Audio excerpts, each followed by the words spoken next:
Hi, everybody. This is Ted. Welcome to week 4 of our reading discussion. This week, we're shifting our focus from Europe to our own American educational project. Thus far in class, we've sort of juxtaposed education's purposes as being between a public good, which benefits society, and a private good, which benefits the individual. The case for education as a public good has been made as one that benefits society through enlightening its citizens, ensuring that they're able and informed enough to participate in a democratic political conception of a public life, as well as ensuring that society is able to properly sort citizens into different functions to make it run smoothly. And that's the social efficiency side of public good. And this all sounds great in theory, but as we're going to see today, these good ideas can sometimes have really terrible consequences.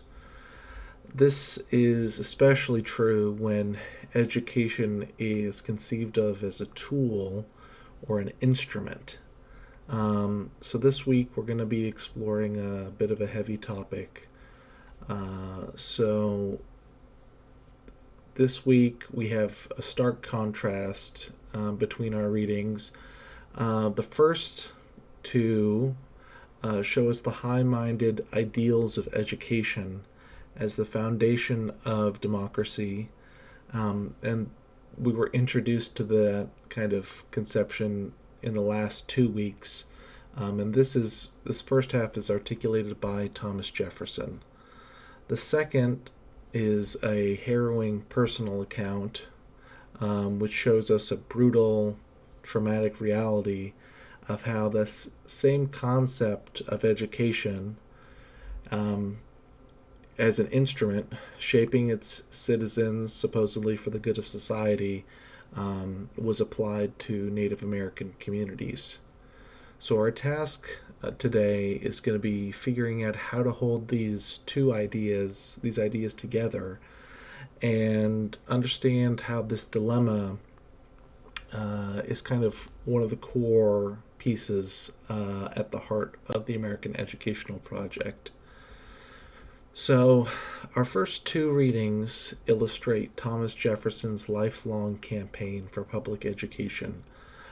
For Jefferson, education wasn't just a nice idea, it was basically a non negotiable prerequisite for the survival of the United States as a political project. And you all most likely know he's one of the famous founding fathers. He has a famous quote that sort of sets the stage for us, which is, if a nation expects to be ignorant and free, it expects what never was and never will be. So in his 1779 bill, which you all had the chance to read this week, it's called For the More General Diffusion of Knowledge, and it was a revolutionary piece of educational policy written for the state of Virginia. It proposed a state-supported three-tiered system, which included elementary schools, which would have 3 years of free education for all white children, boys and girls. And the intent was for those children to learn how to read, write, and do basic arithmetic. Then the second level of schools was the grammar schools, which was a selective layer to educate future leaders in the classics and sciences. And finally, we have the capstone, which would eventually become the University of Virginia. So, in this bill, Jefferson's goals were pretty clear. He wanted to identify intelligent children, regardless of wealth or class or status, or aristocratic or um, poorer. He wanted to create an informed citizenry capable of self governance and also guarding against tyranny. And he wanted to use education to eradicate that old aristocratic order and build a really, truly Republican government, which, as most folks know, Republican government is just a form of democracy, representative democracy. So, Lou Taylor states in his article that Jefferson saw public education as the great engine of Republican enlightenment. This is the sort of idealistic, hopeful side of instrumentalizing education. The intention was to create a virtuous, rational, and unified public. And the author notes, actually, that Jefferson's educational philosophy was not a typical Rousseauian view of the natural goodness of all persons, but instead it's a pragmatic one, driven by a scrutiny of history and a belief that education could lead to moral progress. He believed that you had to create enlightened citizens, and they wouldn't just emerge naturally. Contrast that with what we read last week from Rousseau, who sort of believed that man sort of was like, had some inherent goodness about him, and then going into society was going to be a corrupting force. But even here, we can sort of see the limits of Jefferson's vision. His system explicitly excluded enslaved and free black children. And while he included girls in primary education, he believed that higher education should happen at home for women. So the tool of education was meant to build a very specific kind of republic for a very specific subset of people. And we can see that critique sort of coming from Wollstonecraft about Rousseau last week as well. So that critique still sort of applies here. The question is always, a education for whom? Who are the citizens in the minds of the people doing these things?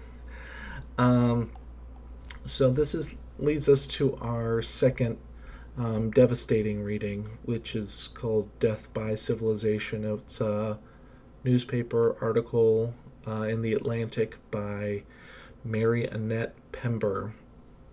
And while Jefferson represents a theory with good intentions, perhaps, although we do have some quibbles with who he thought, deserved education, the Indian boarding schools represented the sort of horrifying logical extreme of practice. In 1819, the Civilization Fund Act was passed in the same era when Jefferson was drafting his bills, and it ushered in a policy of forced assimilation. The goal was to solve the Indian problem, and that meant erasing native culture, language, and its family structure. Here we can see in the name of the act, civilizing, sort of almost, in my view, sort of like a declaration of, Western, sort of European sort of hubris, assuming that there was a sort of binary civilization on one hand, which is European, agrarian, Christian. They just won a war against England. They're kind of high on their own supply, if you will. On the opposite side, there's savagery. And the goal was not necessarily to add literacy or new skills to native cultures, it was to replace them. As Pember, who's the daughter of a survivor, writes, these schools were institutions created to destroy and vilify native culture. And we can see that their methods were pretty brutally effective. Children were forcibly taken from their families. Their hair was cut. Their traditional clothes were destroyed and replaced with uniforms. They're punished for speaking their native languages. In some cases, they endured physical and sexual abuse, malnutrition, and disease, and many children died at these schools. Pember's personal account of her mother's trauma is really heartbreaking, in my opinion. And she describes her mother's lifelong hypervigilance, migraines, and internalized shame of the nun's label of dirty Indian. In this case, I would say education was the opposite of enlightenment, whatever you want to take that phrase to mean. It was a weapon of psychological and cultural destruction. It was, as a source in the article describes it, something that was done to us, not something that was provided for us. And this comes back to my argument here about the instrumentalization of education, which is treating it as a tool for a specific goal. There can be catastrophic consequences for students when you do that. The goal of the Indian boarding schools was not necessarily to create a citizenry capable of self-governance like Jefferson's ideal, but it was instead to obliterate one culture and force assimilation into another. It was education designed to strip away identity and not to cultivate it. You may sort of recall this kind of thing really deeply concerned Rousseau and fueled his skepticism of society's role in education. And he believed that society sort of had a corrupting influence on the individual, and that's why he wanted to isolate Emile away from its influence. So, after considering this potential outcome, maybe it might be a good idea for all of us to kind of come back and reassess and think, maybe did Rousseau have something? Did he know something?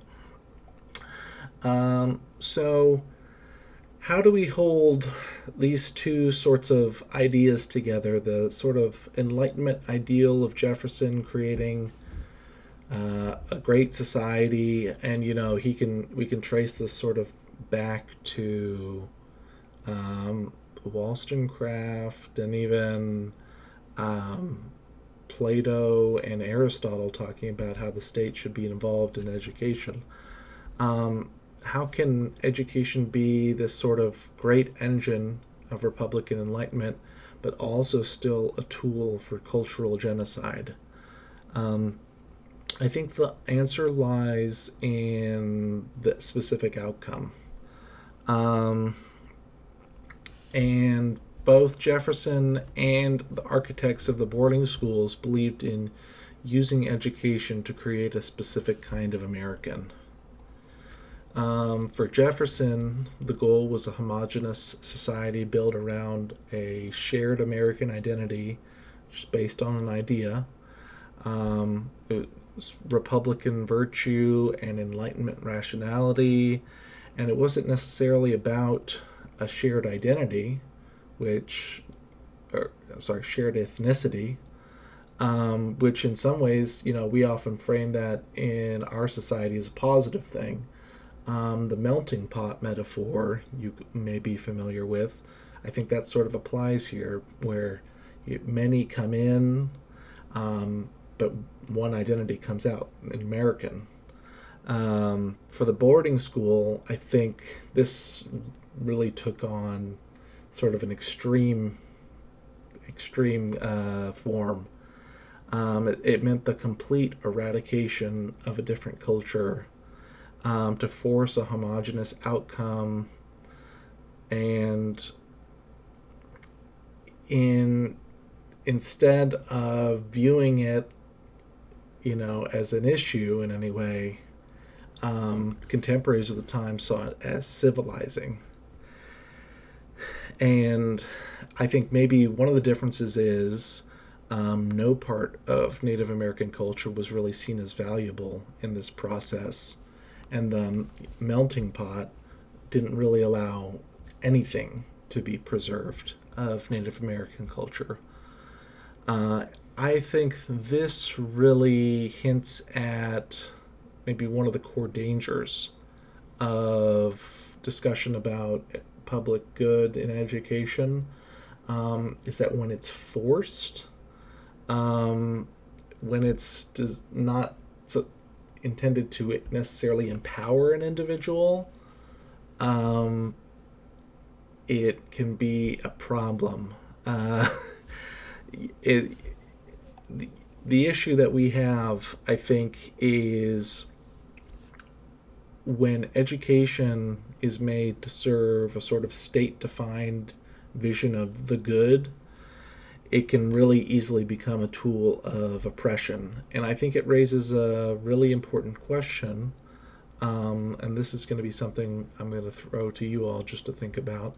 Who is supposed to define what the good is? Is it Jefferson? Is it all of us? So I think that sort of tension is still with us today. You hear all the time about, in modern American education, we have debates over curriculum, what sort of history is taught, which books are read. These sorts of modern battles are all being fought over the same question, which is, should American education be about fostering a sort of shared national identity? Should it be about celebrating pluralism, diversity, the differences that supposedly all make us stronger? Can it do both? So I think to wrap us up here, the American experiment with education sort of began with this duality, in my reckoning. On one hand, we had a hopeful, revolutionary vision of education serving as the bedrock of democracy, trying to create informed, virtuous citizens. Sounds nice. On the other hand, it was also being used as a brutal, traumatic application against Native Americans, and has sort of served as a weapon of coercion and cultural annihilation against them. I think both of these, both the boarding schools and Jefferson's vision of an enlightened citizenry came from the same sort of belief, which was that education is the most powerful tool a society has to shape its future. And I think the legacy of Jefferson reminds us of that ideal. The legacy of the Indian boarding schools, I think, however, stands as a warning of the potential for harm when we wield education as a tool without consent, without respect, and without humanity. So thank you all. I hope this video was helpful for you. If you've got any feedback, feel free to leave me a message or send me an email. And I will see you guys again next week. Bye.